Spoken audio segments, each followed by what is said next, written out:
tema. Este trabajo de darle el enfoque de investigación lo hemos hecho con la profesora Ana, ¿verdad? Lo hicimos nosotros el domingo, trabajamos juntos para poder darle el enfoque que creemos nosotros va a tener su proyecto de investigación. Les comento que esto puede tener, digamos, un mal enfoque de parte nuestro, porque ustedes tuvieron que haber hecho su propio ejercicio de definir el tipo de investigación que van a realizar. Nosotros solamente le dimos el enfoque. ¿Por qué le dimos este enfoque? Porque de ellos depende el próximo módulo, que es diseño metodológico del tipo cuantitativo, es decir, del tipo cuantitativo, y diseño metodológico del tipo cualitativo. En todo caso, esas dos unidades del módulo siguiente le es válido a nuestro criterio a todos aquellos que tienen una investigación de enfoque mixto. ¿Ok? Eso quiere decir, el enfoque mixto, lo saben ustedes, quiere decir que tiene tanto elementos cualitativos como cuantitativos. Salud de la mujer, embarazo precoz. Los temas delimitados fueron retocados por el suscrito, ¿verdad? Donde yo consideré oportuno retocarlo, mas no me he salido de la filosofía de los planteamientos que ustedes realizaron. Por ejemplo, el embarazo a temprana edad y el impacto físico, psicológico, social y económico en niños y adolescentes en edades de 12 a 15, 2 puntos, lo dejamos como estudio de caso. Es decir, es un estudio de caso en el puesto. No lo tenían claramente definido como estudio de caso, entonces lo damos como estudio de caso en el puesto salud, Pedro, Arauz, lo mismo. Es decir, simplemente lo dejamos como estudio de caso. Consideramos que es un enfoque mixto, es decir, ustedes van a utilizar tanto elementos cualitativos como cuantitativos. Educación bilingüe. Esto es el equipo de los maestros Marvin Mauricio y la maestra Gloria. Ellos tenían propuesto un diagnóstico curricular. Por orden también de la rectoría, aquí va a haber un ajuste y una variación temática. Vamos a redirigir la investigación. Yo voy a hablar con su equipo posteriormente. O sea, ya no vamos a hacer el diagnóstico. Vamos a hacer otro tema, pero que no está desalineado, ¿verdad?, de la línea investigativa. ¿Ok? Psicología de la salud. Aquí tenemos a las maestras Ivania y Priscila. En este caso, la maestra Alba verá que me decía que iba a proponer algo. Consideramos que el campo de estudio es la psicología y la salud. Nos pueden corregir, ¿verdad? Si creen que no está en el campo de estudio. Consideramos que la psicología y la salud, su tema general es consumo de bebidas energizantes. A lo hemos delimitado como patrones de conductas que originan el consumo de bebidas energizantes en adolescentes de 13 a 22 años de edad en el barrio de Monimbó, en Masa. Está delimitado que es en Monimbó. Y creemos que el enfoque de investigación es solamente cuantitativo, ¿ok? Es decir, basados en encuestas. Por allá tenemos educación de la maestra Telma y el maestro Ronaldo, y consideramos que el tema general es realmente metodología de enseñanza, y el tema delimitado quedó de esta manera. Educación bimodal como alternativa de estudio en la oferta académica de UNED para el año lectivo 2020. Encantó el tema por el hecho de que hay una modificación en currícula, incluyendo en el enfoque educativo de la universidad a nivel de la Comisión Nacional de Investigación, y hay varios temas que están propuestos y han sido considerados como óptimos, ¿verdad?, e innovadores. El siguiente tema de los maestros matemáticos Javier y Bosco. El campo de estudio es educación tecnológica y su tema general es las TIC y educación, y su tema delimitado es uso de las herramientas tecnológicas en el proceso de enseñanza y aprendizaje de las matemáticas, y solamente se fueron a los estudiantes de farmacia. Aquí tuvimos un abordaje. Sería interesante más bien que el estudio se realice a todo el estudiantado, es decir, porque la investigación dejaría en sí una mejora a la metodología de la enseñanza para todas las diferentes carreras, porque al final matemática es transversal. ¿Quién no ve matemática? ¿Quién no hace cálculo? Entonces, la intención es eso. Eso lo podemos ver después, es decir, en los estudiantes de la UNED.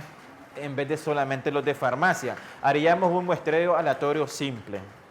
Y como la población es finita, es decir, conocemos la población, fácilmente hacemos el cálculo y hacemos nuestro aleatorio simple. Va a agarrar uno de tantos, de diferentes facultades, agarra un porcentaje en la distribución. Facilísimo. Entonces lo pudiésemos dejar en los estudiantes de la UNED. Masaya, listo. ¿Ok? Y no solamente farmacia. Por pereza, ya queremos hacerlo solo en farmacia, ¿ah? Para ser más delimitado. El grupo coincidía entre nosotros dos. No importa. Pero coinciden en que ambos son docentes de matemáticas. Entonces, Javier tiene mucha experiencia en el campo de la docencia de matemáticas en todos los niveles, primaria, secundaria y universidad. Yo creo que sería interesante que lo veamos. Salud pública, demencia. Estado demencial tipo Alzheimer en los adultos mayores del Hogar San Antonio de la ciudad de Masaya. Nos consideramos que es de enfoque mixto y aquí participa la maestra Claudia y el maestro Francisco. El tema está interesante. Igual podemos plantearlo como estudio de caso, pero así lo dejamos bien delimitado. Salud pública, dengue, aquí está la maestra Vivian Esther Herrera. Impacto socioeconómico del dengue en la población de Masaya, epidemia, agosto a octubre del 2019. Eso quiere decir algo del momento. Ahora, creemos que el enfoque va a ser cuantitativo. Sociología del divorcio, el divorcio y su repercusión en las áreas psicológica, académica y social en niños de 3 a 12 años en la ciudad de Masaya 2019, del tipo cualitativo, Margarita Lezama. También es interesante el tema que tiene aquí la psicología vinculante con el campo educativo y social. Estos son los temas. ¿Alguien no tiene un tema? Todos tenemos temas, ¿verdad? Estos son los temas. ¿Qué opinión merecen estos temas? ¿Qué opinan ustedes respecto a los planteamientos? ¿La universidad realmente nos los aprobó? Sí. Tiene que estar alineado a las líneas investigativas de la universidad. Yo la presenté y te lo puedo hacer llegar. Ok, lo podemos ver. Ok. Estos temas ya están aprobados. Si ven, tienen algunas mejoras, de tal forma que con esto echaríamos fuego, ¿verdad?, en su proceso investigativo. Si hay algún tema en particular a los docentes que van a desprenderse, ¿verdad?, de los equipos de 3, están estos dos temas, el cual el maestro Santiago dice que trabajaría fácilmente con la profesora Vivian, pero en tu caso vos lo vas a hacer muy particular, o sea, lo vas a hacer sola. Sumaríamos un tema más. Tenemos 3, 4, 5, 6, 7, 8, 9. Quedando pendiente el de inglés. Pudiesen ser fácilmente 10 proyectos de investigación interesantes, que de futuro pensamos que estos proyectos de investigación pueden ser considerados, desde luego, en...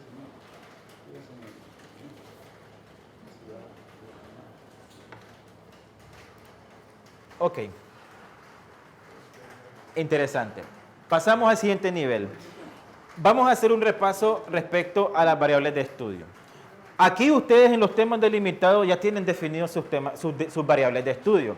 Las variables de estudio es indispensable tenerlo claro, puesto que de él va a depender todo el proceso de investigación. ¿Por qué de él va a depender? Porque al final son las variables de estudio las que te van a dar las líneas, ¿verdad?, en el proceso investigativo, incluyendo en el planteamiento del marco teórico. Así, por lo tanto, cada uno de ustedes tienen delimitadas sus variables, pero deben tener claro qué es variable dependiente o cuál es la variable dependiente y cuál es la variable independiente. ¿Por qué? Porque esto me va a permitir a mí hacer el planteamiento en mi marco teórico y acuerparme de teoría que puedan justificar mi investigación. Así, por lo tanto, a la hora de hacer la operacionalización de sus variables en el módulo siguiente, no van a tener ningún problema. Con la profesora del módulo siguiente, ustedes van a empezar a operacionalizar sus variables. Eso quiere decir que van a tener una lista de variables de estudio vinculantes con sus objetivos específicos. Pero las variables motriz son la dependiente y la independiente. Voy a volver a definir ¿qué es una variable? ¿Qué es una variable, maestros? Ok.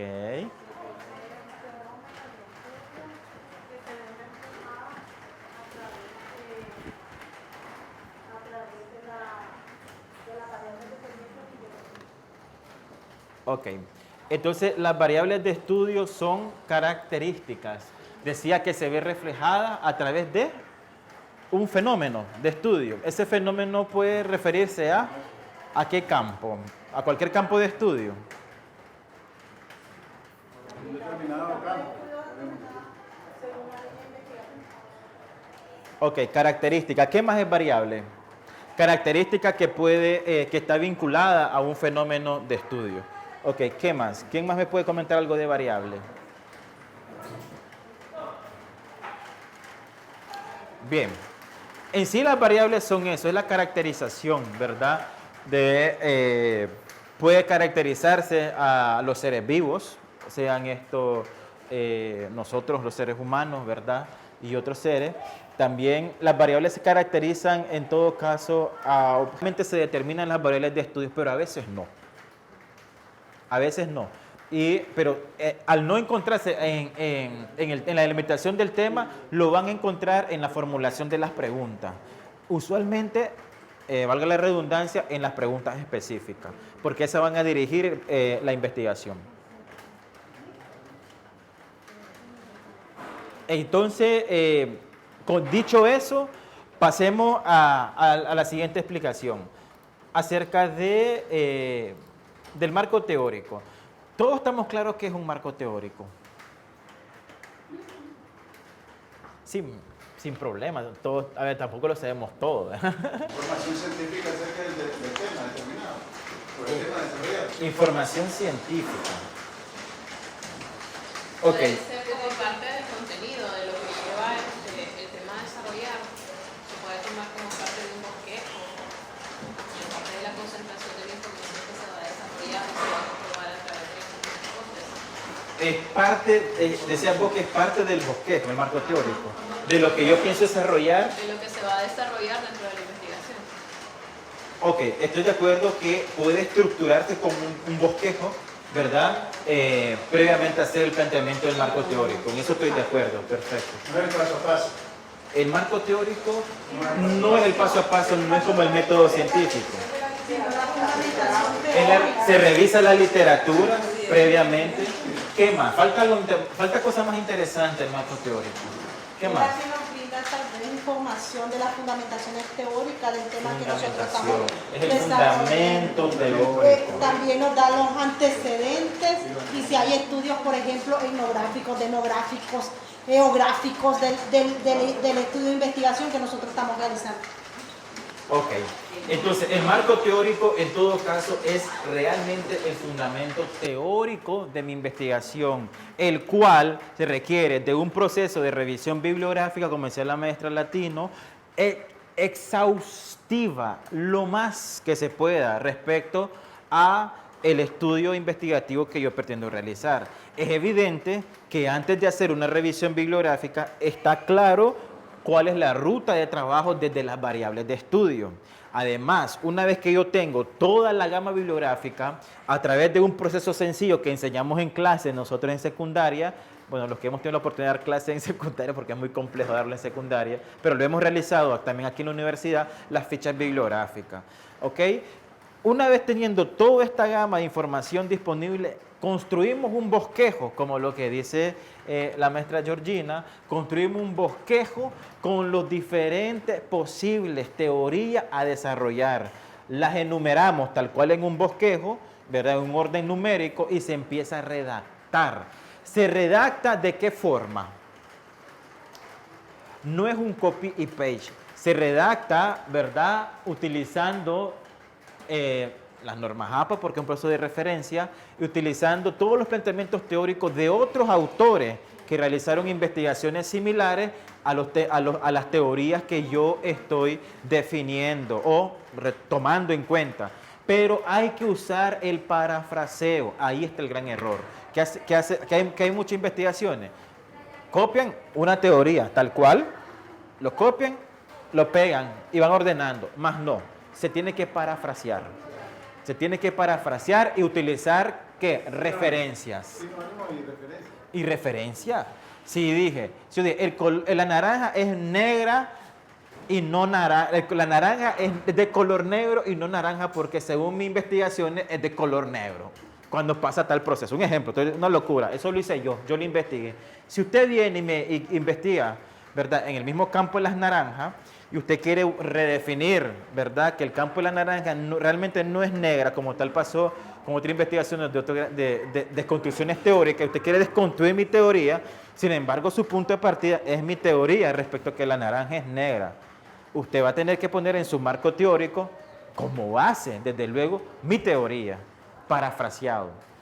¿Ok? Ese es el error que cometemos muchos investigadores, no solamente los estudiantes. Yo he leído investigaciones de profesionales en el campo, ¿verdad? Que también no hacen un buen un planteamiento del marco teórico.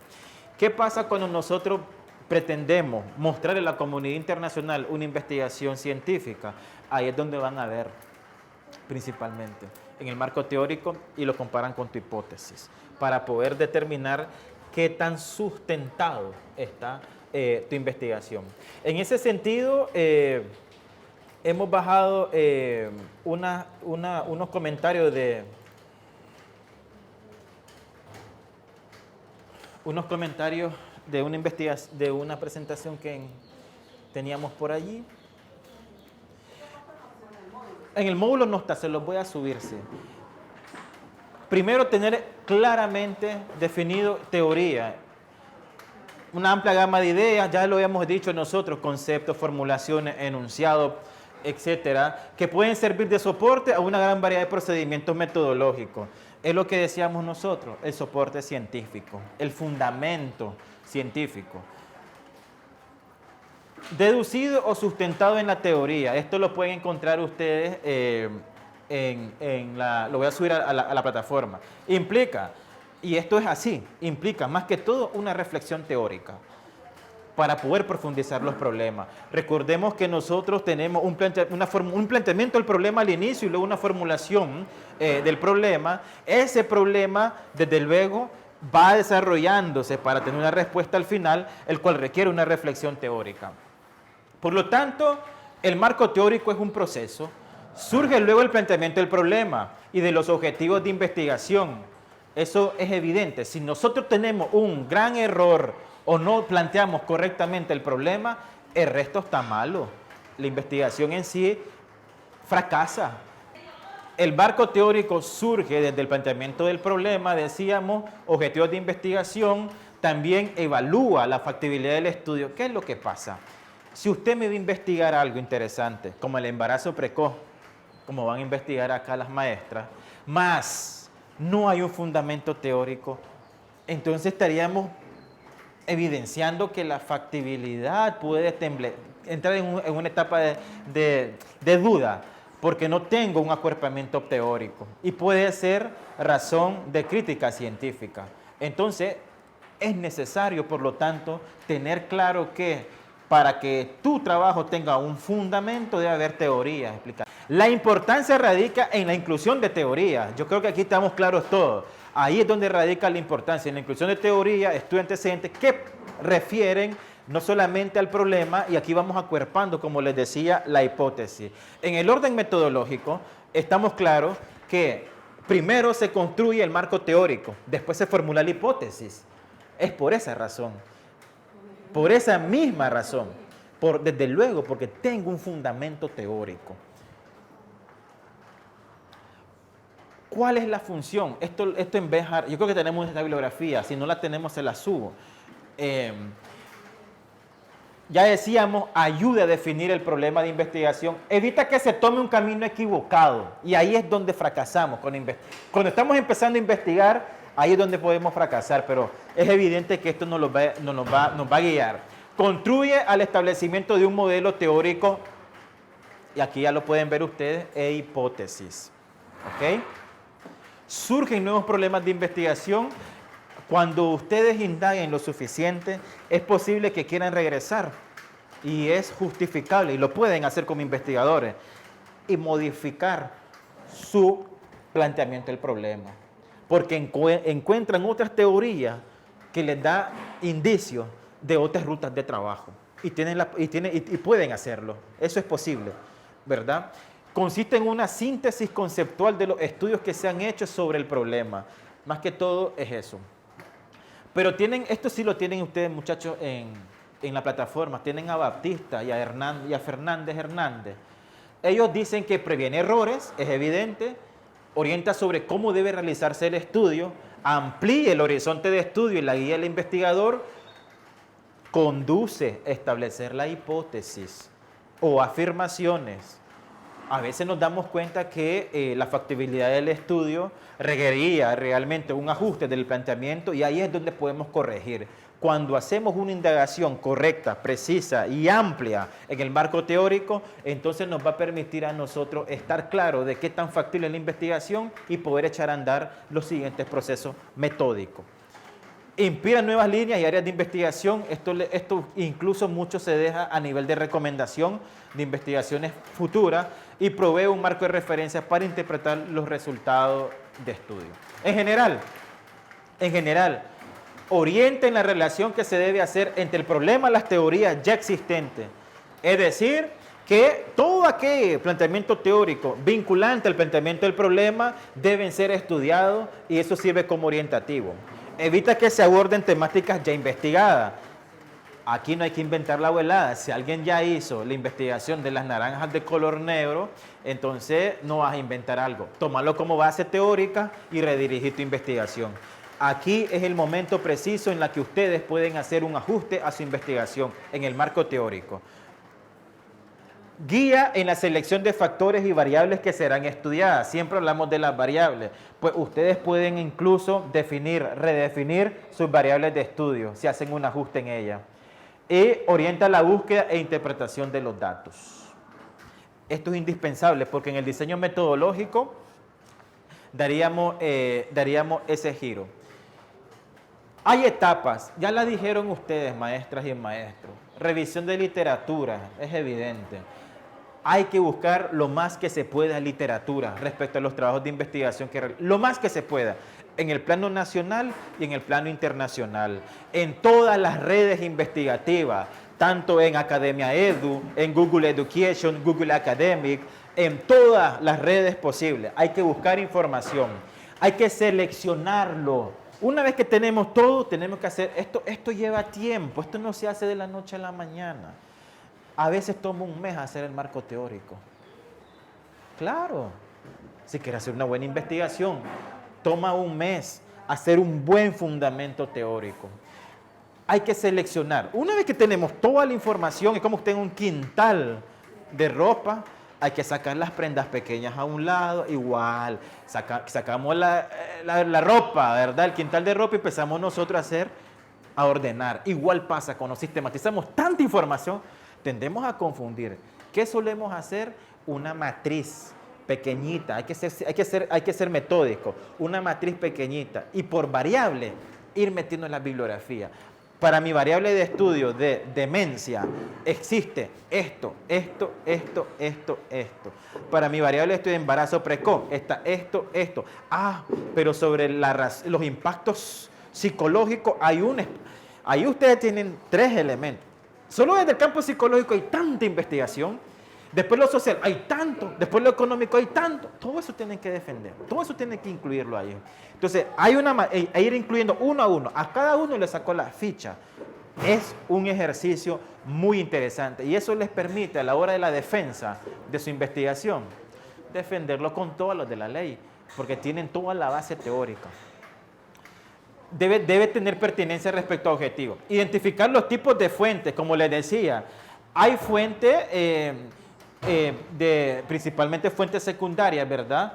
Habríamos que identificar los tipos y los tipos de investigación que encuentran. Hay muchos ensayos académicos y artículos científicos vinculantes. Hay libros. Entonces hay que ver qué tipo. Los libros, artículos, hay que clasificarlos. Hay fuentes del tipo secundaria, terciaria y fuentes primarias. Así que ustedes tienen que identificarlo.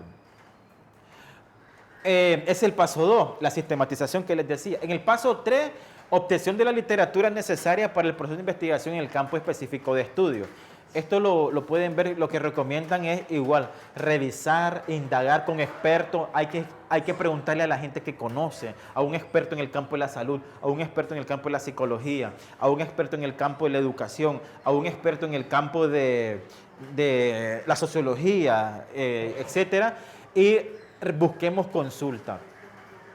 Vamos a extraer y recopilar la información. Aquí van a utilizar las fichas, como les decía, saquen el título, el autor, el editorial, lugar. Esta ficha les va a servir al final para la referencia. Traten de que la ficha tenga el orden de acuerdo a las normas APA. Todos ya saben utilizar las normas APA, maestros y maestras. Si no los mandamos de tarea a estudiarlo. ¿Ah? Son un montón, ¿verdad?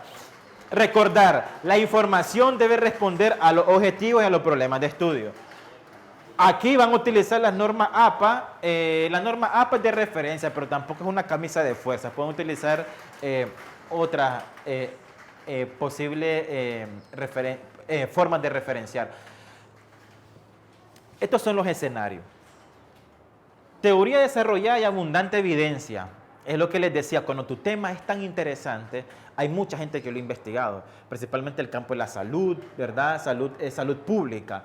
Entonces, el marco teórico deberá ser elaborado para explicar la teoría, ya sea proposición por proposición o en desarrollo cronológico. Lo ideal es que sea en desarrollo cronológico. Cuando nosotros planteamos el marco teórico, se hace en orden cronológico. ¿Estamos de acuerdo? Otro posible panorama, hablamos de los escenarios, porque cuando uno investiga se encuentra unos escenarios, existen varias teorías que se aplican al problema. Aquí solamente existe una teoría, aquí hay muchas teorías que se aplican al problema. Entonces, ¿qué pasa? Va a haber una primera situación.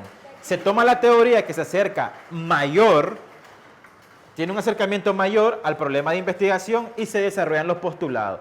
O la segunda situación es que toman las teorías solo de aquello que se relaciona al problema de investigación, es decir, y aquí ustedes construyen un esquema de marco teórico. Eso pasa cuando una investigación tiene tanta información y tantas teorías que lo ideal simplemente es hacerlo en orden cronológico y montar un esquema de marco teórico. Sigue lloviendo. Hay descubrimientos importantes, pero no se ajustan a una teoría el problema de investigación. ¿Qué pasa? No se acoge a una teoría, se adopta un esquema de pensamiento construido basándose en referencias de estudios previos para reconocer instrumentos de medición y recolección de datos. Esto suele pasar cuando vos encontrás mucha información, pero encontrás aquella información interesante, pero no está vinculado a su problema de investigación. Entonces, ¿ustedes qué hacen? Bueno, adoptan un esquema de pensamiento construido basándose en referencias de estudios previos. Y aquí ustedes lo utilizan para medir y recolectar más información. Y es cuando se propone otras líneas investigativas en la recomendación. Existen guías no estudiadas relacionadas al problema de investigación. Aquí ustedes deben indagar sobre la literatura. Es evidente que aunque se refiere al problema de investigación, le va a ayudar a ubicarse dentro del campo de estudio. No todo lo que encuentren deben ser considerados, en otras palabras. Y así vamos a encontrar más recomendaciones. Como recomendación, maestro, centrémonos al problema. No se vayan más allá de los problemas. ¿A ustedes les interesa darle respuesta al planteamiento del problema o a la formulación de las preguntas del problema? No divagar en su tema que no responden a lo mismo. No se pierdan en ese laberinto de información. Cuando uno investiga, uno debe estar enfocado y tu enfoque se llama planteamiento del problema, porque tu respuesta es a la problemática. Al inicio recuerdan ustedes que decíamos, el objeto de estudio es basado en una realidad y el objeto de estudio se convierte en un problema de investigación. Y a ese objeto de estudio al que le vas a dar seguimiento. Así que ese es el interés. La cantidad de páginas no denota que el trabajo sea o no de calidad. Hay mucho que, mire, esto pesa de 200 páginas. Sí, no importa. El marco teórico debe ser fundamentado y no es preciso que sea de 1000 páginas. Él tiene que ser preciso y conciso. Además de reunir información para construir el marco teórico, se debe ligar, o sea, se debe conectar las ideas con todo el proceso de estudio. Esa es la recomendación. Es sencillo. No es más que una recogida de información bibliográfica ligada a las teorías de las principales variables de estudio, tanto la variable dependiente como la variable independiente, las que también están en la formulación de las preguntas.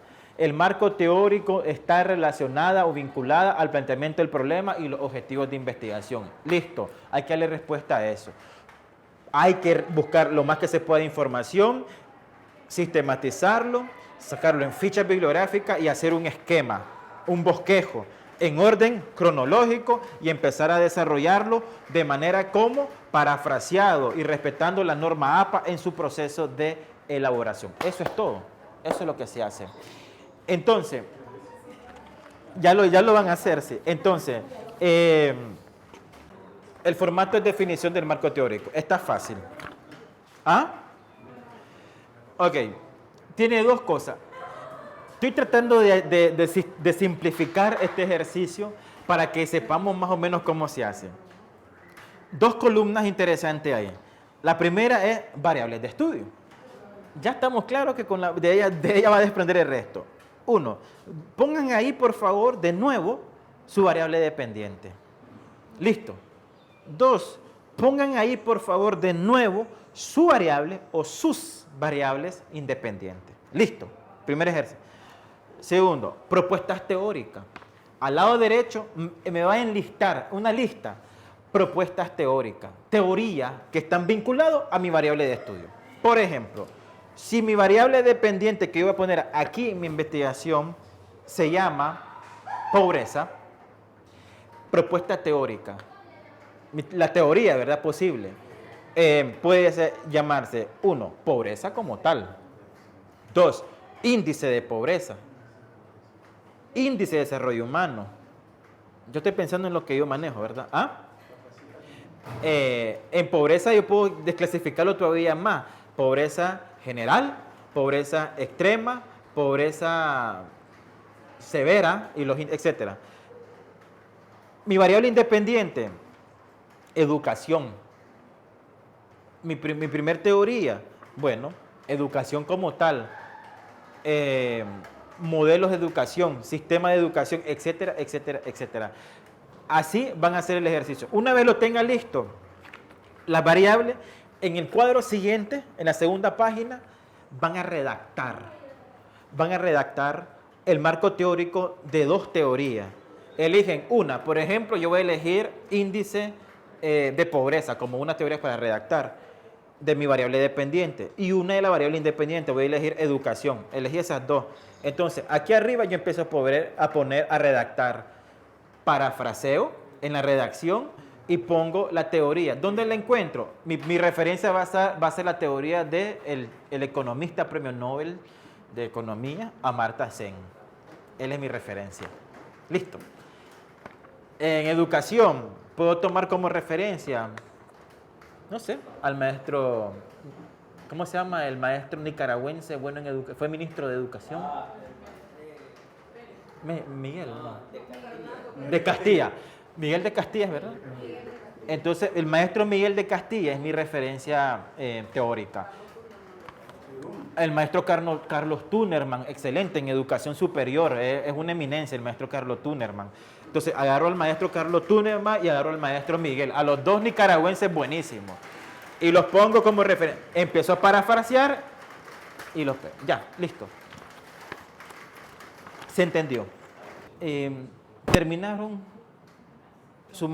esta es un pequeño ejercicio del marco teórico. Es evidente que se van a dar gusto trabajando desde la casa, ¿verdad? Investigando. La tarea que les queda ahorita, porque después no va a dar tiempo, es buscar toda información bibliográfica. Esa es la tarea que tienen ustedes ahora. Buscar toda información bibliográfica relacionada a su tema. Para concluir con el tema de marco teórico, la recomendación siempre es la misma. El marco teórico se fundamenta, ¿verdad?, a partir del planteamiento del problema y los objetivos de investigación. Él sirve para, uno, medir la factibilidad del estudio. A veces uno redefine el planteamiento del problema y bien sirve como cuerpo teórico al planteamiento hipotético. El marco teórico también se recomienda que toda la gama bibliográfica sea trasladada a una ficha bibliográfica y esta debe construirse a través de un esquema o bosquejo, es decir, de orden cronológico. El bosquejo o el esquema les va a servir luego para poder hacer el desarrollo. No importa tanto lo tan extensivo que sea el marco teórico, sino importa lo sincronizado que esté de manera precisa y concisa con el planteamiento del problema y sus objetivos de investigación. En el marco teórico, ustedes van a demostrar teoría, como lo dije anteriormente, que van a fundamentar su investigación. Muchas investigaciones dejan de existir una vez se dan cuenta que no tienen fundamento teórico. Quiere decir con esto que no hay factibilidad de estudio. Entonces se decide redirigir la investigación o simplemente tomar otra ruta investigativa o otra línea investigativa. A continuación vamos a proceder en la próxima hora que nos queda, un poco antes, tal vez salimos a las 5:40 por ahí, 45. Vamos a proceder a presentar cada uno de los trabajos de la matriz de consistencia que cada uno de ustedes realizaron. ¿Por qué lo vamos a hacer? Lo vamos a hacer participativo porque vamos a hacer la revisión consistente ahorita entre todos y le vamos a hacer mejora. En el grupo, digamos, si uno lo presenta, el resto que vaya tomando nota de la valoración que le hagamos. ¿Me explico? Si aquí le decimos, no, cámbieme tal variable por tal, entonces ustedes van haciendo el ajuste necesario. Y eso, la matriz lo tienen que tener digital y lo tienen que tener en físico. Y hoy se entrega en físico y también se entrega digital. 2 entregas. Física con errores y digital sin errores. Ok, pero yo voy a revisar el digital, el físico para pasarle su calificación ahí. Ok. Igual esto también debe entregarse, pero ustedes deben quedarse con una copia. ¿Por qué? Porque este formato se los voy a mandar vía WhatsApp o vía plataforma para que también ustedes lo digitalicen allí. ¿Ok? El próximo módulo, el tercer módulo inicia el próximo miércoles. Yo les voy a traer sus trabajos, todo lo que me han entregado y sus calificaciones por módulo. ¿De acuerdo? Igual en la plataforma van a estar sus calificaciones por módulo. Ya me lo están pidiendo desde más allá también, entonces, para ver cómo vamos. Yo he dicho que todos vamos bien, así que no hay ningún problema. Fíjese, usted anda en memoria su... En memoria, no, pero ando de memoria. No, pero lo que pasa es que no lo logré bajar del todo porque no me conecto. Ok. ¿Quién más lo anda digital? Que me lo pasen para proceder a la ponencia. Bueno, nosotros hemos elaborado, ¿verdad? El maestro Francisco y mi persona, la siguiente matriz de planificación de investigación científica. Dice que lo primero que nosotros planteamos fue el tema general, donde nuestra temática general son las enfermedades degenerativas del sistema nervioso. Y el tema delimitado que nosotros es el estado de demencia tipo Alzheimer en los ancianos del Hogar San Antonio de Masaya en el tercer cuatrimestre del 2019. Dentro del tema general, ¿verdad?, que es el que nos va a orientar al problema general que nosotros tenemos, nos planteamos lo siguiente, que dice, ¿cómo los cambios que producen las enfermedades degenerativas del sistema nervioso inducen a estudios demenciales tipo Alzheimer, inducen a estados, perdón, ahí hay un error, a estados demenciales tipo Alzheimer en los adultos mayores del asilo San Antonio de Masaya? Nosotros lo que nos centramos ahí en el problema general exactamente es a los cambios que se producen y específicamente también a el tipo Alzheimer, principalmente en lo que es el estado de edad del adulto mayor. Nosotros tenemos que en el asilo de ancianos hay personas aproximadamente que van desde los 68 años hasta los 100 años aproximadamente, que es el de mayor edad. Puede ser que a lo mejor en nuestro problema de estudio sea que conforme la edad que tengan estas personas puedan estarse induciendo a un proceso de demencia, principalmente un proceso de demencia tipo Alzheimer. En lo que compete a los problemas específicos al problema específico que se deriva específicamente de lo que es el tema delimitado, nosotros planteamos lo siguiente. Como es de tipo causal nuestra investigación, decimos cómo afectan los estados demenciales tipo Alzheimer en los cambios de conducta del paciente, del cuidador. Porque hemos tomado en cuenta estos dos tipos de parámetros, muy sencillo. Porque no solo hemos pensado que el estado demencial tipo Alzheimer va a afectar solo al paciente, sino también a la persona que los cuida. Se ha estado demostrado científicamente que muchos cuidadores dicen, terminan elevados, dice, o terminan locos, porque un cuidador muchas veces no solo es exclusivo, principalmente en los asilos que son públicos, no es exclusivo de una sola persona, que eso es lo idóneo. En este caso en particular, vemos que tal vez en el asilo hay, por cada 5 cuidadores, el cuidador tiene que cuidar 6 o 7 personas. Ese parámetro de cansancio que presenta, más el problema del comportamiento que tiene, y si hay varios pacientes con estados demenciales, ese patrón muchas veces puede transferirse a la persona que cuida. Por eso es recomendable en las personas que son cuidadores que generalmente tengan un periodo de break o de descanso, de cuidar de alejarse un rato de las personas que están cuidando con estados demenciales. Como segundo punto, nosotros nos planteamos lo siguiente: ¿cuánto deterioro ocasiona el Alzheimer en el área cognitiva de las personas de la tercera edad? O sea, el cuánto nos tiene que ver en cuanto a un parámetro de cantidad, cuánto deterioro, porque puede haber un deterioro leve, puede haber un deterioro moderado o puede haber un deterioro bastante extremo en las personas. Entonces nosotros por eso nos planteamos en el problema específico cuánto es el daño del deterioro cognitivo que pueden presentar las personas. Porque también hay diferentes tipos de clasificación del Alzheimer. El tipo leve, el tipo moderado y el tipo extremo, que es el más agresivo. Entonces, dentro de ese planteamiento, nosotros nos planteamos el problema específico, el cuánto daño cognitivo hay. Después de eso, nosotros nos planteamos también qué problemas demenciales pueden tener las personas. Y entonces nos planteamos la siguiente pregunta: ¿qué trastornos motores son producidos por el Alzheimer en las personas de la tercera edad? O sea, ¿qué se produce? Porque estamos hablando aquí de agitación motora. Hay personas que tienen estados demenciales que se quedan así, como quietecitos, pasivitos. Y hay otros que tienen estados demenciales que son muy agresivos, y entonces la actividad motora, nos estamos refiriendo, cuando hablamos de actividad motora, nos estamos refiriendo a los movimientos que tienen en cuanto a su cuerpo. Entonces, caminan muy agitados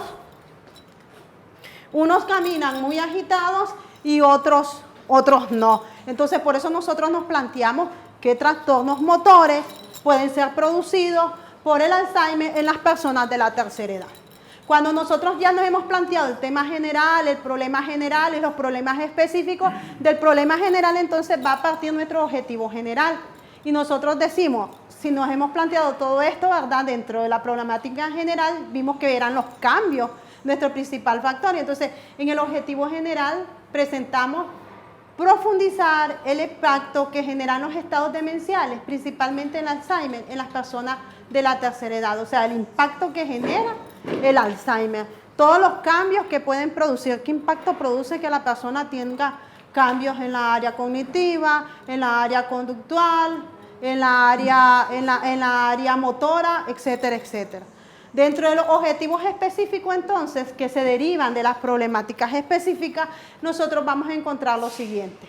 Lo primero, dice, analizar los efectos que producen el Alzheimer en los cambios de conducta de los pacientes y de los cuidadores. Aquí entonces miramos que el cambio de conducta es lo que nosotros vamos a tener como estudio específico. El cambio de conducta, ¿pero dónde? En los pacientes y también en los cuidadores, porque demostrado está que una persona que está muy estresada de tanto cuidar varias personas, lógicamente va a tener un cambio de conducta en su comportamiento por el nivel de estrés que presenta, principalmente las personas con estados demenciales. Después tenemos el otro objetivo específico que dice que es estudiar el deterioro de la memoria, de la atención, de la percepción, de prestar atención, de establecer juicios de los pacientes con Alzheimer. ¿Por qué hablamos de deterioro de la memoria, de la atención, de la percepción? porque eso es lo que nosotros evaluamos dentro de la parte cognitiva. Cuando nosotros estamos hablando de parte cognitiva, nosotros estamos hablando de todos los procesos del pensamiento. ¿Qué significa eso? Si las personas prestan atención, si las personas establecen juicio, si las personas prestan atención, si establecen juicio, si las personas tienen bien su memoria. Todos esos parámetros me determinan a mí si las personas están dentro de un estado demencial. Y en nuestro tercer objetivo específico, que también viene relacionado con los problemas específicos, es valorar la actividad motora de los pacientes en sus actividades cotidianas. Como les dije anteriormente, nosotros queremos también evaluar la parte motora, porque ya lo hemos mencionado dentro de nuestros problemas específicos, porque hay pacientes que tienen estados demenciales que son muy pasivos, pero otros son muy agitados y muy activos motoramente. Ahora, en nuestra hipótesis de trabajo, cuando nosotros estamos planteando nuestras hipótesis de trabajo, nosotros la partimos a partir del objetivo general. Y dentro del objetivo general nosotros nos planteamos la siguiente hipótesis. Dice, la atención y prevención son vitales para reducir el impacto de la enfermedad demencial, que ahí se nos ocupa, enfermedad demencial, lógicamente, que es la tipo Alzheimer. Entonces, ¿por qué decimos esto? Porque atención y prevención. Ha estado demostrado que si nosotros damos, por ejemplo, algunas terapias cognitivas, nosotros vamos a impedir que la persona vaya perdiendo el deterioro de la memoria, vaya perdiendo el deterioro de la atención. Y eso tiene que ver entonces con el impacto que ocasiona las enfermedades. Si yo no les doy las terapias adecuadas al paciente con estado demencial, puede perder más rápidamente la memoria, por ejemplo. Hay muchas cosas que ver ahí. Dentro de la hipótesis nula, nosotros nos planteamos lo siguiente. Dice así, las enfermedades degenerativas del sistema nervioso no propician un buen estado de salud en el desempeño de los cuidadores. ¿Por qué? Porque nosotros, como anteriormente habíamos planteado, en el desempeño de los cuidadores, muchas veces el estar cuidando a pacientes con estados demenciales es como un patrón transferible a la otra persona que lo cuida. Después venimos a la hipótesis alternativa, que dice, la preparación de un conocimiento amplio sobre el manejo de los pacientes con estados demenciales es crucial para un buen cuidado y desempeño laboral en los cuidadores. O sea que nosotros hemos observado en el asilo, por ejemplo, que mucho del personal que está dentro de los cuidadores que están dentro de estos hospicios o asilos de ancianos, normalmente son personas voluntarias que no tienen una profesionalización en cuidar ancianos. Y mientras que en otros países, por ejemplo, las personas normalmente se especializan en ese tipo de procedimientos para el cuidado de pacientes ancianos, principalmente pacientes con estados demenciales. En Nicaragua, generalmente, la gente va ahí porque tal vez le dan una ayuda, pero no porque sepan manejar a los ancianos como. Por eso algunas veces se dan algunos problemas graves, diría yo. Dentro del esquema de desarrollo de los resultados, nosotros tenemos en primer lugar los cambios de conducta de pacientes y del cuidador, que a nosotros lo habíamos planteado dentro de nuestros objetivos específicos y pensamos que lleva una secuencia lógica, porque también nosotros vemos que el comportamiento del paciente y el comportamiento del cuidador. Una cosa es cómo me comporto si estoy ahí por obligación o porque me gusta realmente cuidar a esa persona. Son dos cosas distintas. Cuando nos gusta hacer algo, lo hacemos por un espíritu de servicio. Pero cuando no nos gusta, entonces, ¿qué hacemos?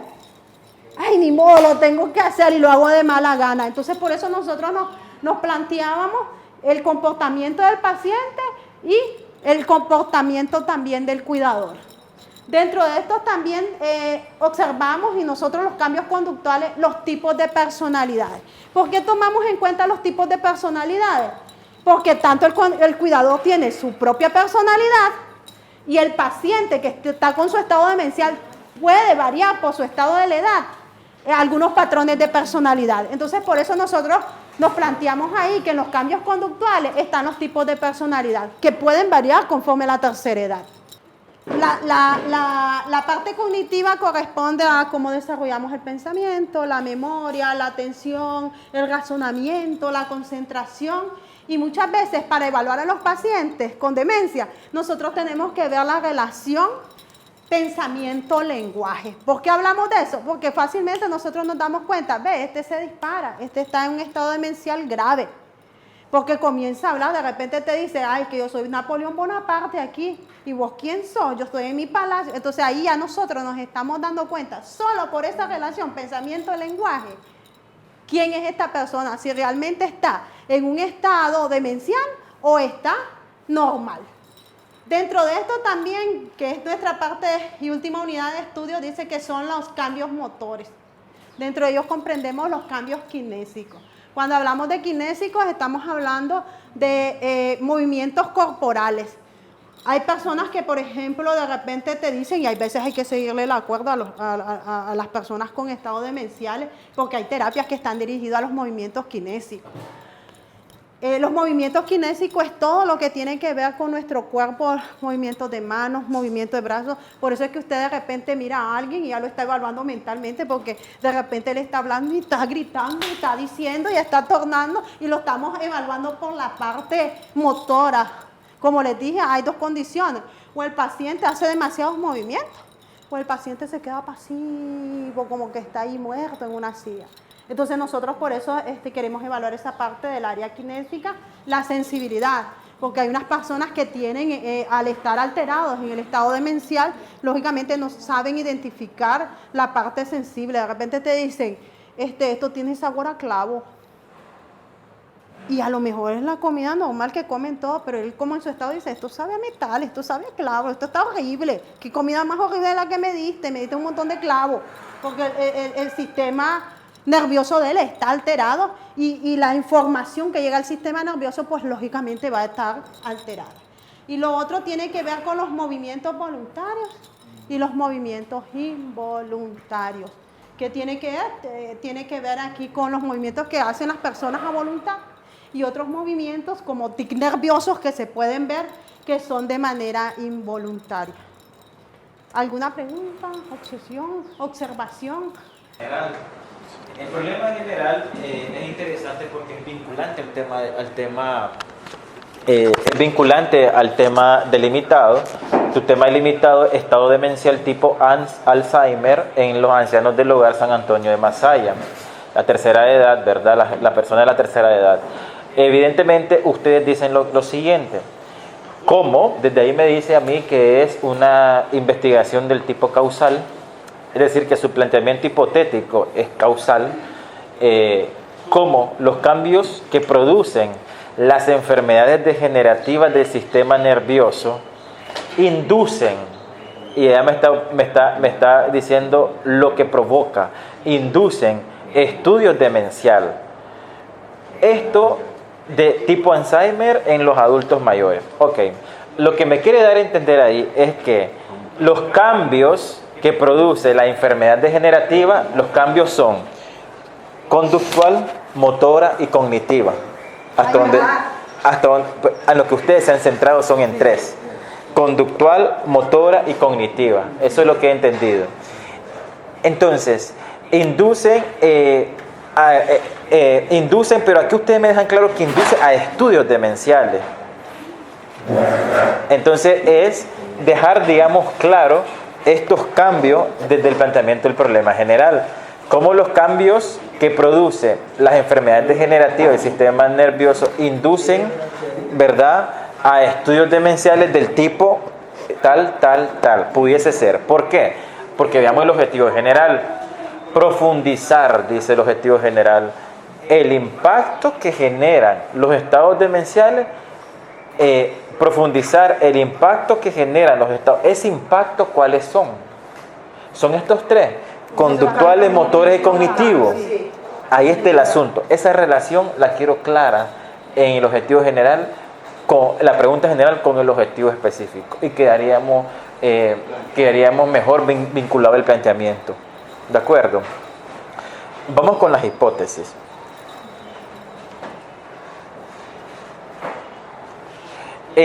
La hipótesis de trabajo, que es, digamos que es la hipótesis a la que yo le voy a atinar, aunque puede cambiar, pero tenemos una alternativa hipotética, dice, la atención y prevención son vitales para reducir el impacto de esta enfermedad demencial. Ahí me está haciendo una hipótesis afirmativa. Están afirmando ustedes que si hay atención y prevención, entonces los impactos se reducen. Eso es, desde luego, claro ahí. Pero el impacto también hay que dejar claro el mismo impacto que el que vengo hablando yo desde el problema general. Los impactos en los 3 elementos básicos que forman tu estructura, conductual, cognitiva y motora. ¿Ok? Entonces es dejar claro eso, porque sí lo veríamos vinculante al objetivo general y a la pregunta general. La hipótesis nula. Si ustedes leen a Sampieri y si ustedes leen a Tamayo, la hipótesis nula es el mismo planteamiento más el no. Más el no. Es decir, entonces es no propician. Pero estoy viendo algo muy interesante, que podemos tener hipótesis específicas, porque yo veo que tienen un buen planteamiento hipotético y pueden ser considerados como hipótesis específicas, podemos hacerlo extensivo. Entonces, en la hipótesis alternativa, en vez de poner hipótesis alternativa, les podemos aplicar la hipótesis específica y tomar esta como específica más una de trabajo convertida a alternativa. Quiere decir que la atención y prevención ahí dicen son vitales para reducir, puede ser para aumentar, puede ser, que sabemos, todo es posible. Entonces lo que vamos a hacer es, en vez de hipótesis alternativa, vamos a dejar como hipótesis específica y que también están vinculantes a los problemas específicos. Y desde luego, como ustedes son los duchos en el campo de la psicología y de su trabajo de investigación, es evidente que la estructura está ligada a sus objetivos específicos y desde luego con su marco teórico ustedes pueden ajustarlo si lo desean. Bueno, pues un aplauso al grupo.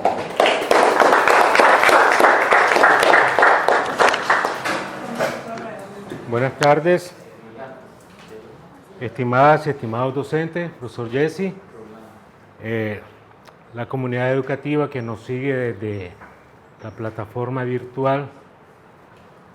Nuestro tema en el bosquejo matriz que nos toca presentar a la doctora Telma del Carmen Sandoval Suazo y a su servidor, Ronaldo León Raudes Carrión. Nuestro tema general es la metodología de enseñanza. Nuestro tema delimitado es la educación bimodal como alternativa de estudio en la oferta académica de UNED para el año lectivo 2020. Ya había dicho quiénes conformamos el equipo, la doctora Telma y su servidor. En relación al enfoque cuantitativo, ¿cuál es nuestro problema general?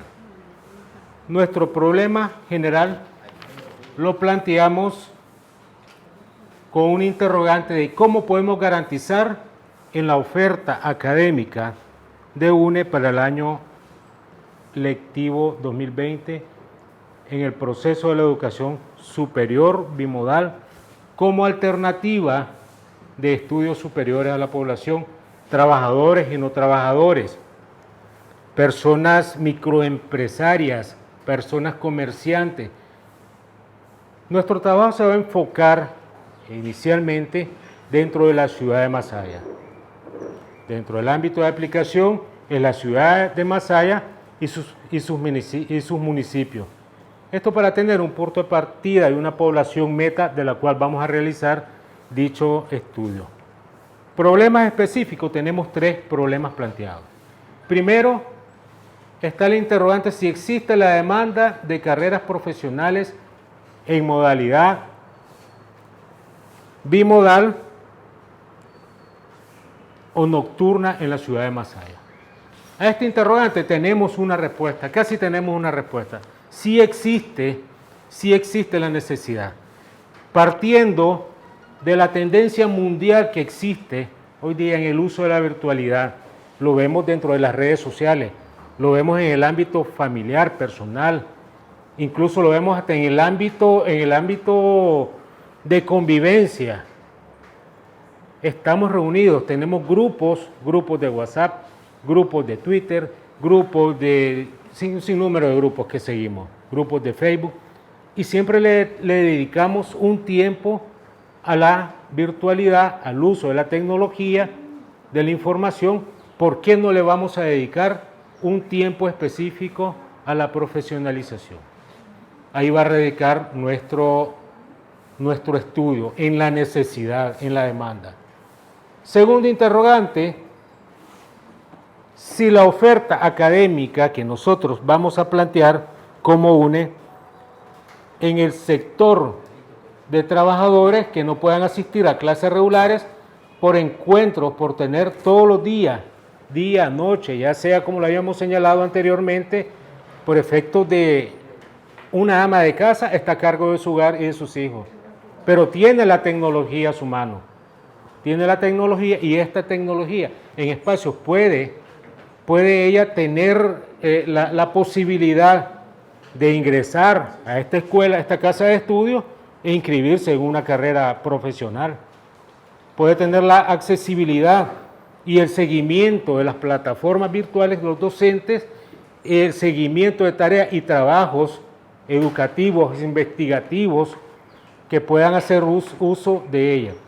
Como tercer problema específico, la competencia que va a tener la universidad UNE para ofrecer la educación. Ya planteado la investigación con los resultados que nosotros logremos demostrarle a nuestra universidad para ofertar no solamente la carrera, la licenciatura de Derecho dentro de la Facultad de Ciencias Jurídicas a que pertenecemos la doctora Telma y su servidor, sino que puede ser utilizable tanto para la sede de Masaya como expandirse para todas las sedes de UNE que tiene a nivel nacional.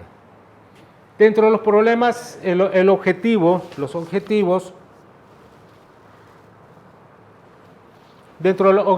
generales tenemos demostrar la viabilidad de introducir en la oferta académica 2020 la educación bimodal como alternativa de estudio para sectores desatendidos por la competencia en las carreras que no necesitan gran infraestructura de soporte.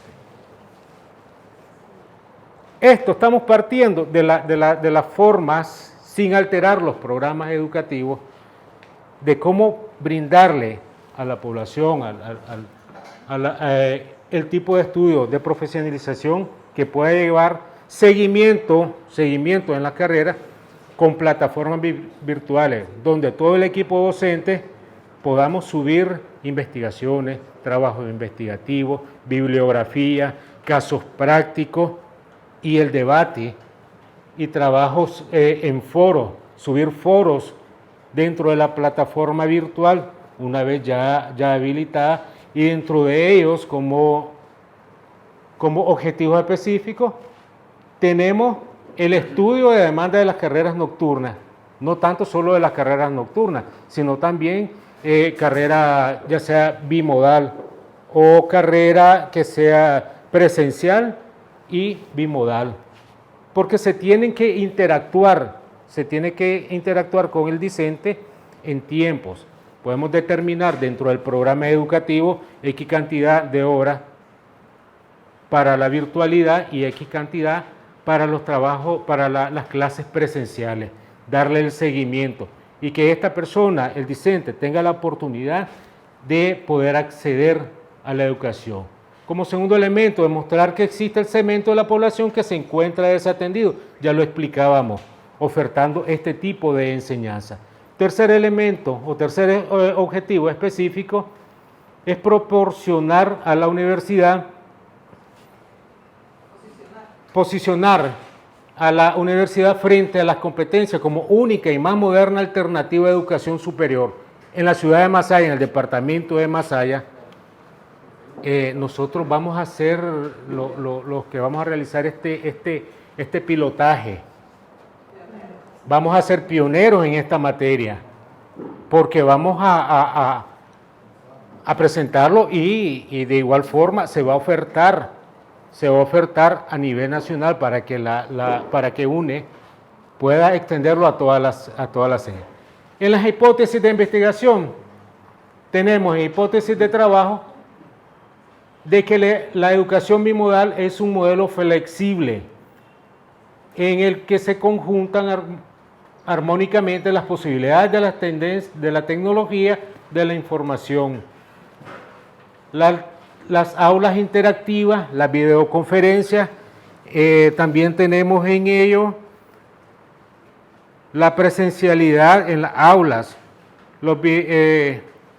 y regularmente tener la utilidad para realizar una formación superior según las necesidades de las demandas con bajos costos para la oferta académica. Dentro del esquema de desarrollo de los resultados tenemos el planteamiento bimodal, la presencialidad de la educación tradicional, la virtualidad que posibilita la educación a distancia, y no tanto a distancia, sino que podemos tener a la señora de la pulpería, a los hijos de la pulpería que tienen un negocio que ellos lo tienen que desarrollar presencialmente. La pulpería vende desde las 6 de la mañana hasta las 8 de la noche. De una aula virtual dentro de la sede de UNE, que le va a garantizar al docente venir de sus otras gestiones, si está dando clases, incorporarse a su clase virtual. Él va a poder desarrollar 1 o 2 horas de revisión de todo el trabajo asignado, la revisión de módulos o las unidades que hayan sido asignadas virtualmente bajo la plataforma bimodal.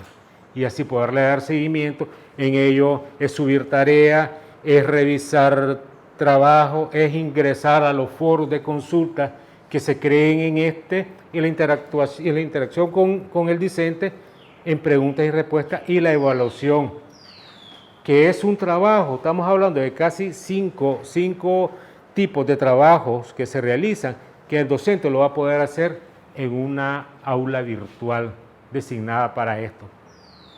Bueno, por el momento eso es lo que tenemos que exponer. Bueno, y como experiencia a tomar la que hemos tenido, en el caso de la profesora Telma tiene experiencia en aulas bimodales, en virtualidad con la Universidad Centroamericana, y yo en lo personal con el Instituto de Estudios Judiciales. Ya hemos trabajado en plataforma y sí, esto da bastante resultado. ¿Preguntas?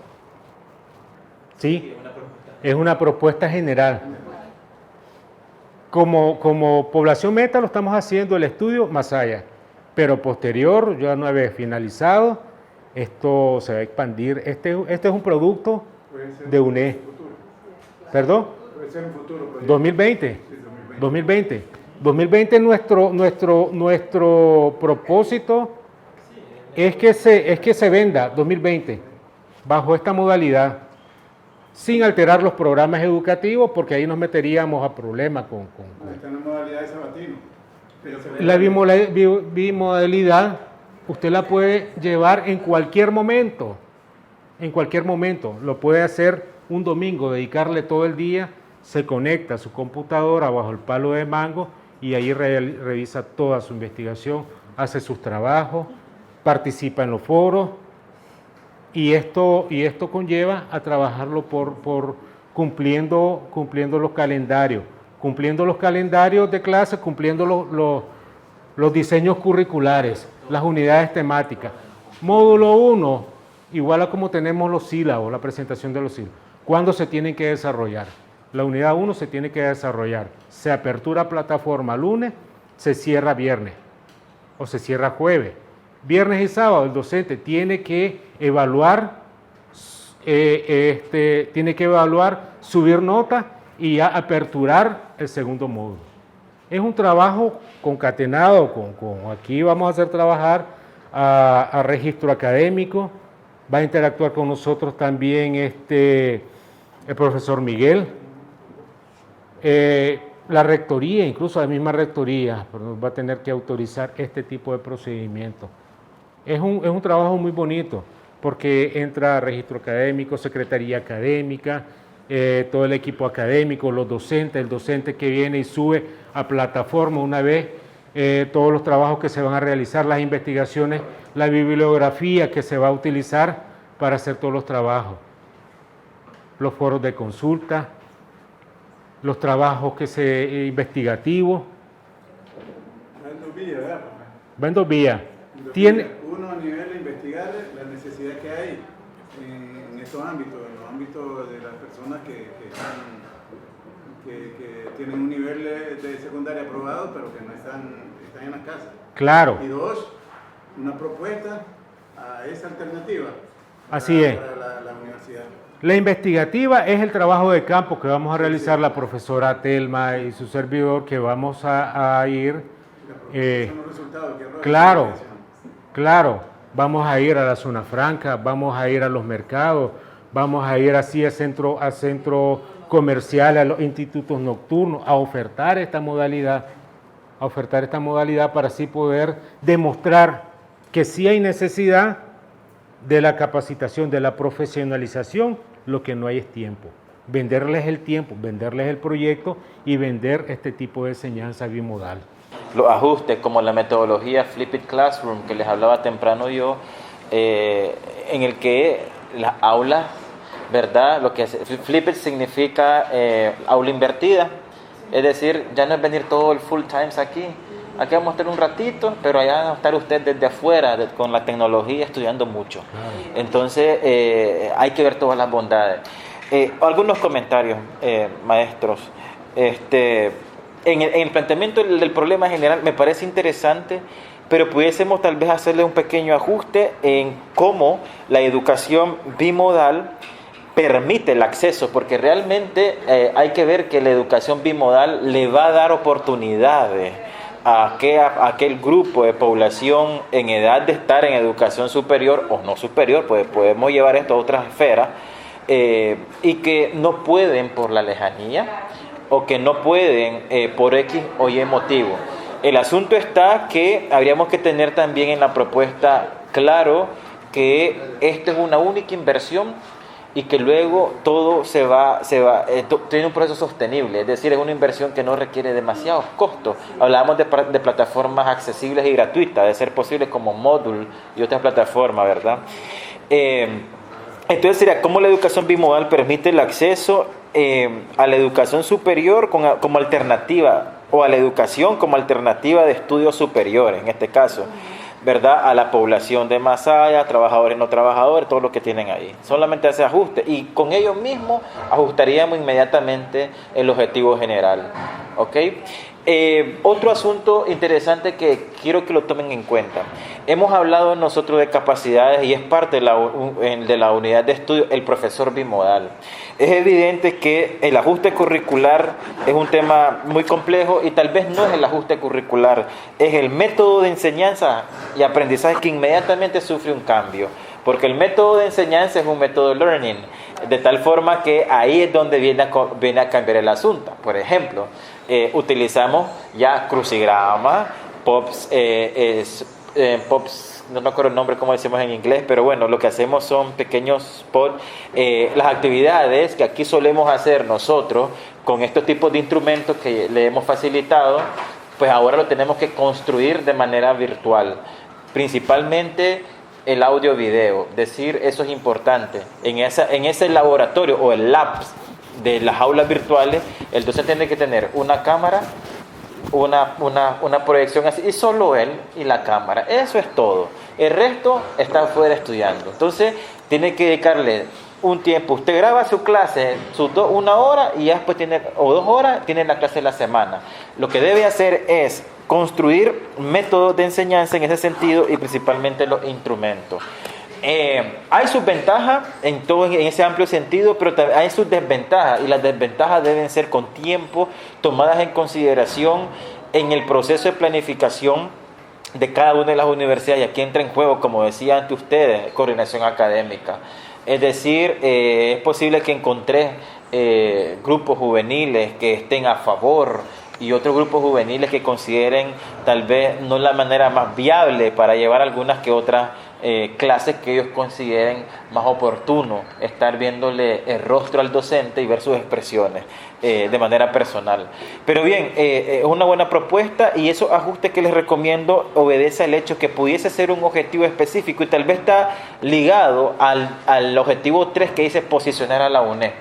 Posicionar a la UNE, desde luego, como una plataforma B-Learning, como oferta académica, pero también con un docente, un profesorado especializado y con métodos de enseñanza y técnicas, lógicamente modernizadas o actualizadas, no sé cómo plantearlo en este momento, pero eso es lo que va a permitir el posicionamiento de la universidad. Entonces, es lo que tenemos que tener también bastante, tal vez detallado en el objetivo específico. Y el resto, pues, me parece bien planteado. Algunos comentarios que les voy a poner de manera particular. Un aplauso al grupo. Buenas tardes, compañero. Mi equipo de trabajo está conformado por la licenciada Cristina Latino y mi persona, Georgina Velázquez. Nosotras decidimos trabajar, y el profesor licenciado Santiago López Nicaragua. Decidimos abordar un tema quizás para ustedes un tanto común, un tema quizás de cajón, como el caso del embarazo precoz. Decidimos abordarlo puesto que realmente hoy en día el embarazo dentro de la adolescente es un tema tan cotidiano que hoy en día nos podemos dar cuenta que hay niñas en las edades de 12, 15 años que ya están embarazadas. Nosotros decidimos abordar cuáles son directamente las consecuencias que puede provocar un embarazo a temprana edad.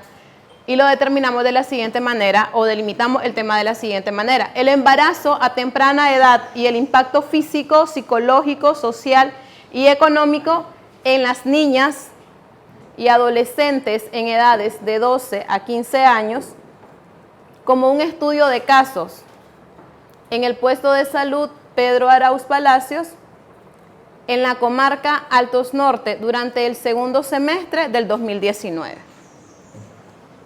Luego de eso, trasladamos a hablar directamente de nuestro problema específico. ¿Cuál es el problema que nosotros encontramos o queremos encontrar?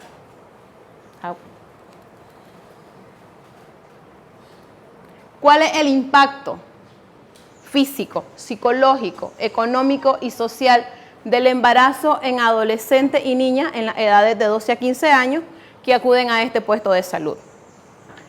Luego de esto determinamos nuestros problemas específicos y logramos determinar 4 problemas. El primero, ¿qué consecuencias físicas provoca el embarazo en niñas y adolescentes en las edades de 12 a 15 años? El segundo problema que nosotras encontramos, ¿cuáles son las consecuencias psicológicas del embarazo en estas niñas que oscilan entre los 12 y los 15 años de edad? El tercer punto, ¿cuáles son las consecuencias económicas en el embarazo en las niñas de 12 a 15 años? Y el último problema, ¿cuáles son las consecuencias sociales que ocurren durante un embarazo en niñas de 12 a 15 años? De estos mismos problemas determinamos directamente nuestros objetivos.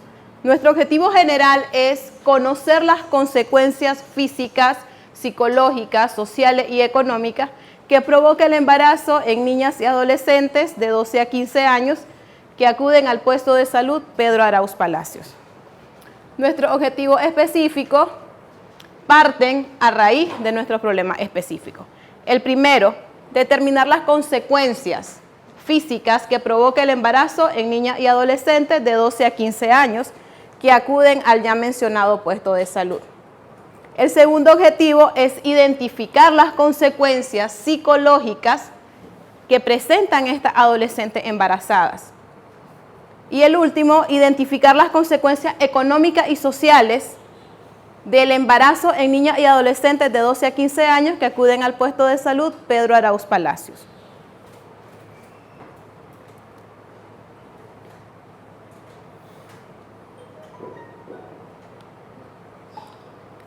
Planteamos la hipótesis. Comenzamos con nuestra primera hipótesis de trabajo. El embarazo no planeado provoca serias consecuencias físicas, psicológicas, sociales y económicas en adolescentes y niñas en las edades de 12 a 15 años. Nuestra hipótesis nula, el embarazo no planeado no provoca consecuencias físicas, psicológicas, sociales y económicas en adolescentes y niñas de 12 a 15 años. Y la última hipótesis, o nuestra hipótesis alternativa, el embarazo planeado provoca serias consecuencias físicas, psicológicas, económicas y sociales en adolescentes y niñas en las edades de 12 a 15 años. A partir de esto, determinamos lo que es la parte del bosquejo.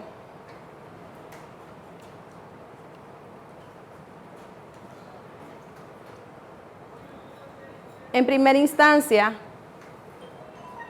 las consecuencias físicas que provoca un embarazo en niñas y adolescentes de 12 a 15 años que acuden al puesto de salud. ¿Qué queremos abordar en este punto? Las complicaciones propias del embarazo. Un aborto incompleto, una hemorragia posparto, una diabetes gestacional y en los últimos años la preeclampsia. Como segundo punto, abordar las consecuencias psicológicas del embarazo en las niñas y adolescentes. Podemos hablar de la baja autoestima que puede tener la niña, la inadaptación al rol de madre, los cambios emocionales y la depresión posparto. En tercer punto, o como el tercer capítulo, abordar las consecuencias económicas del embarazo en estas niñas. En primer lugar, el aumento de la pobreza en el hogar. El segundo punto, el costo económico de la manutención de un infante. Y en tercer punto, abordar la inserción desde jóvenes a la fuerza laboral. El último capítulo serían las consecuencias sociales que sufren durante el embarazo las niñas y adolescentes de 12 a 15 años. En primer lugar, abordaríamos lo que es la privación en la condición de la vivienda y el acceso a la educación. ¿Alguna pregunta? ¿Algún aporte? Sí, yo tengo una pregunta, solo curiosidad, no sé si estoy mal interpretando mal, pero si sube. Dice preeclampsia en los últimos años, así es. Sí, nos estamos refiriendo a los últimos años de tiempo, en donde hemos visto que el índice de los niños, de las niñas y adolescentes, hay una enfermedad del embarazo que se llama preeclampsia. Eso lleva a convulsión, riesgo del feto, pérdida del feto y complicación de la preeclampsia, eclampsia y muerte materna, que es lo que nosotros, el Ministerio de Salud, y nosotros como tenemos que disminuir ese índice de mortalidad materna. No, entonces esa preeclampsia no se da durante el embarazo, da después. No. La preeclampsia, Pero porque dice años, ¿no? correcto, en los últimos años nos referimos a abordar los casos que se presentan correcto, las estadísticas de preeclampsia o eclampsia durante el embarazo en los últimos años. Correcto. Bueno, ¿y algún comentario más?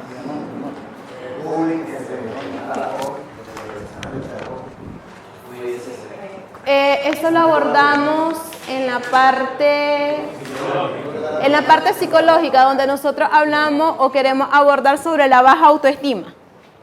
Y nuevamente lo trabajamos en lo que es la parte social, donde hay una privación hacia el acceso a la educación. Por lo general, la adolescente o la niña, desde el momento en que sale embarazada, debe de abandonar los estudios. Al abandonar los estudios, esta muchacha ya no puede continuar. La mayoría de ellas no continúan. Hoy en día no. Hoy en día está la modalidad de que ese estudiante puede estudiar en la modalidad sabatino dominical. O inclusive... Yo solo quiero aclararme que, por ejemplo, ahorita yo tengo una estudiante de enfermería que salió embarazada, ¿verdad? Ahorita en la universidad. Correcto. Entonces, para que se entienda el foco después de la secundaria. Estamos hablando de una muchacha de 17 años donde dice, profe, tengo que salirme porque tengo que cuidar mi embarazo, que son 9 meses, y aparte el año donde tengo que criar a mi hija. Eso es una estudiante universitaria. Con mucha mayor razón ahora una adolescente que no tiene la experiencia, que no sabe las complicaciones y los cuidados de un niño con otro niño. O una niña. A ver, el profesor Eso se va a ver ya en el resultado de nuestro trabajo investigativo de que esta adolescente no se va a ver privada de continuar con sus estudios porque va a tener la educación bimodal. Ella no va a decir, va a estar desde su casa con la muchachita, con el que le ha pegado, con su bebé pegado en el pecho, y ella va a estar cumpliendo.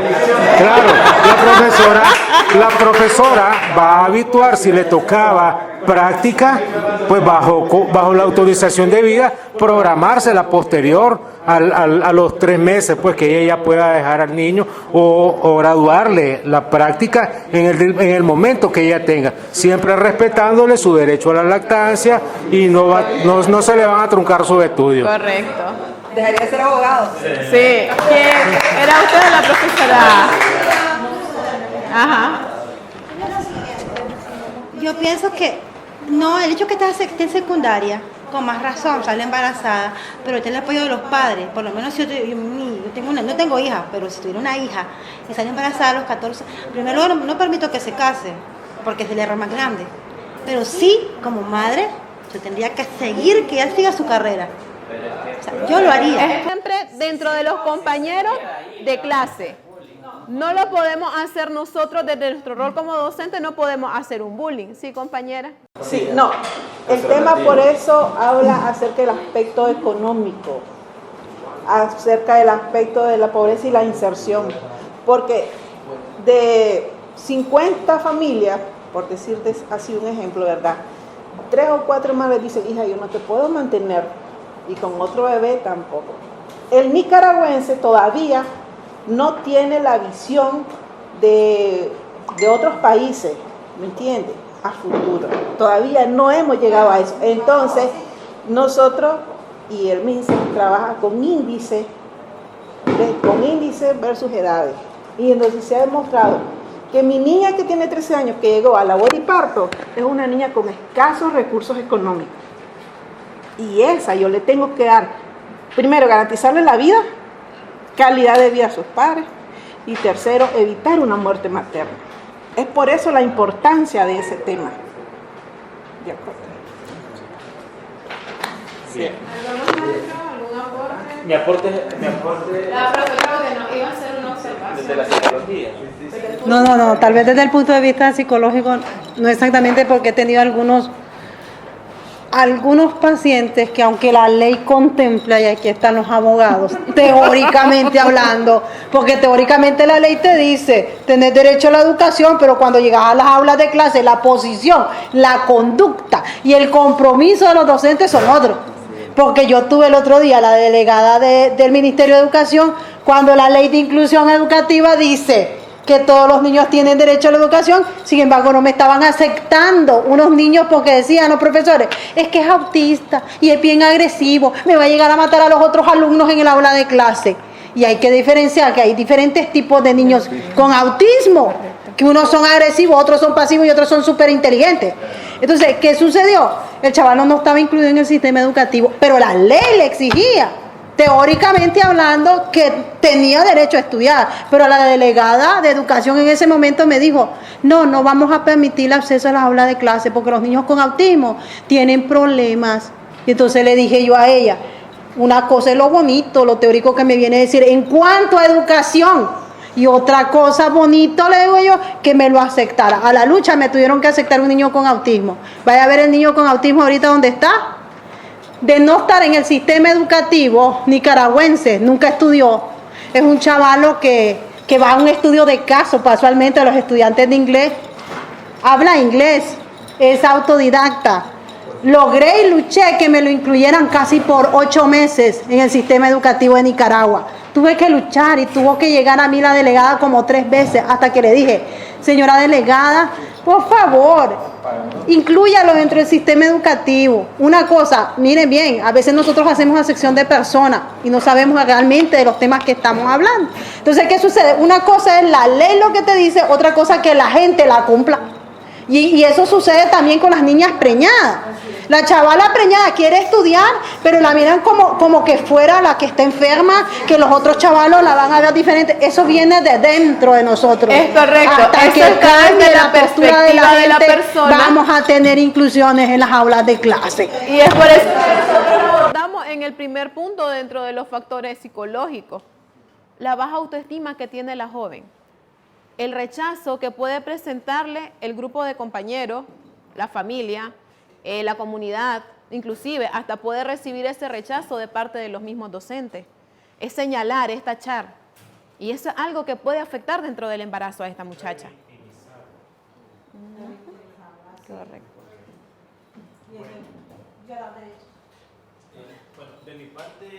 La parte metódica se la voy a mandar por correo, ¿ok? Que algunas observaciones que les tengo. Igual quiero felicitar a este grupo como el resto, que han hecho un plus de esfuerzo y está el planteamiento metodológico como lo que me toca a mí revisar, está garantizado y desde luego es un tema pues de mucho decir y abordar. Un aplauso al grupo igual. Nos queda uno que es el equipo de Bosco, pero estamos justo en tiempo. Y yo sé que muchos docentes van a viajar.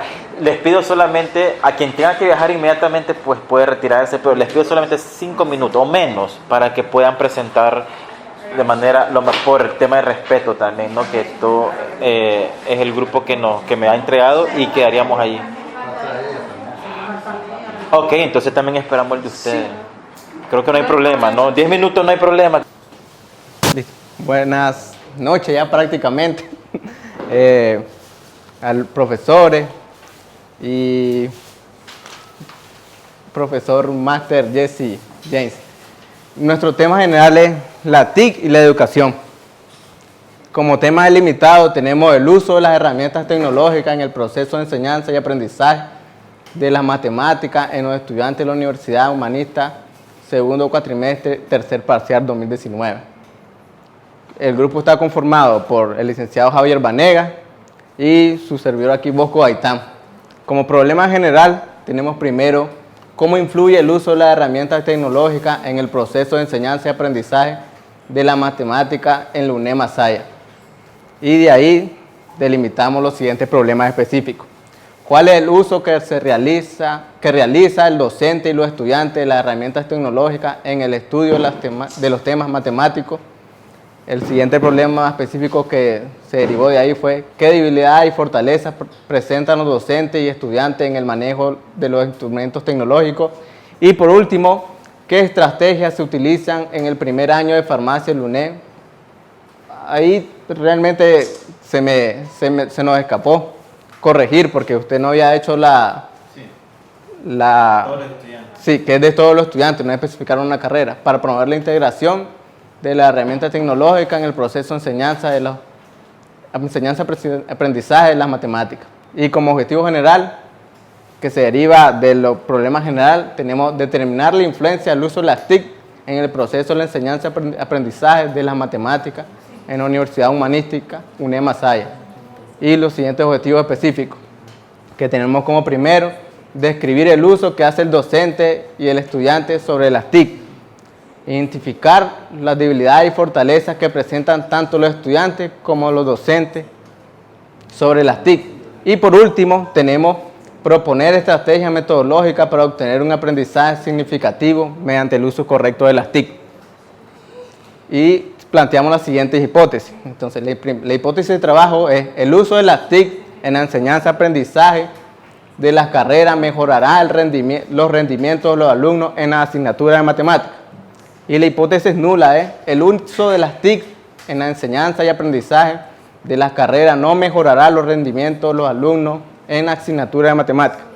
Y por último, la hipótesis alternativa sería el uso de las TIC en enseñanza-aprendizaje en las carreras crea una dependencia de la tecnología afectando positiva y negativamente los rendimientos de los alumnos en la asignatura de matemáticas. Y por último, ya el esquema de desarrollo de los resultados sería, tenemos como primer inciso, la tecnología de información y comunicación, que es lo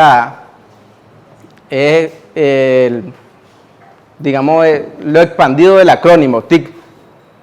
Y como subtema de ese sería la definición, que son las TIC. La función de las TIC en la educación, las plataformas comunes usadas por los estudiantes. Cuando digo plataformas comunes me refiero, ustedes saben que por ejemplo los celulares tienen plataforma Android o cosas así, pero tenemos otros como por ejemplo los Nokia, que son plataformas Windows. Entonces con eso me refiero, que el tipo de plataforma que utilizan. Y después, debilidad y fortaleza en el uso de las TIC en la educación. Y por último, el siguiente tema sería estrategia metodológica para la mejora del aprendizaje con el uso de las TIC. Estimulación de estudiantes con materiales didácticos, ya sería, no sé, hay algunas aplicaciones que te permiten graficar ciertas funciones y entonces uno siente que le haya más gusto a la matemática ya cuando mira la gráfica hecha y hay un mayor entendimiento. Y clases interactivas donde los estudiantes observen videos y por último haciendo uso de la computación para brindar páginas web confiables para buscar información. ¿Alguna queja, sugerencia, crítica constructiva? Antes de decirlo, ¿algún comentario? Vané, ¿algo que quieras añadir? Sí. ¿Todo bien? Dale, yo tengo rápidamente comentarios metódicos, pero se lo voy a... Sí, es un tema igual como todo, un tema interesante, así como la propuesta B-Learning, la propuesta de usar la tecnología en carreras complejas y que da temor, ¿verdad? Como la matemática o la estadística. Aplicar la tecnología como una forma de enseñanza y aprendizaje es el boom del momento y no tenemos que nosotros también estar lejos de ello. Entonces, esto mismo iría en vinculación con lo que ustedes trabajen porque esto se va a incorporar en la estrategia bimodal. Así que ya vimos que cómo vamos vinculando todo aquí, ¿verdad? Esto es interesante. Estimados Bosco y Vanega, es importante que agreguen... como pueden ver ustedes, hay que agregar en el problema general, acá dice cómo influye el uso de las herramientas tecnológicas en el proceso de enseñanza-aprendizaje de las matemáticas en los estudiantes. Pues, a ver, de las matemáticas en la UNED.